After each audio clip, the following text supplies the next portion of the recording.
के उत्सव पर यहाँ पर यात्रा का आयोजन किया गया और यहाँ पर सारे घासी बाजार के सभी लोगों ने इसका रिस्पांस दिया और सभी लोग इसमें भाग लिए। इस पर हर समय की तरह इस बार भी पुलिस का इस पर है ना विरोध रहा।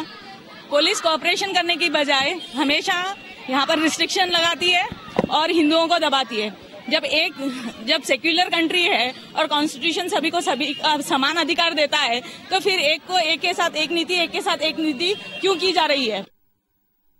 वालों से ये अनुरोध है कि वो ये दोगली नीति को छोड़कर सही तरह से कानून का इस्तेमाल करे और सभी को समान अधिकार दे। एक को कहते हैं कि केस बुक करेंगे, एक को है ना खुला छोड़ देते हैं। तो इस तरह की नीति को छोड़ना चाहिए और समाज के हित के लिए कार्य करना चाहिए। उन्होंने जितना कॉपरेशन किया उसके लिए मैं धन्यवाद भी कहूंगी उनको, और जितना उन्होंने विरोध किया उसके लिए मैं आवाज भी उठाऊंगी। धन्यवाद।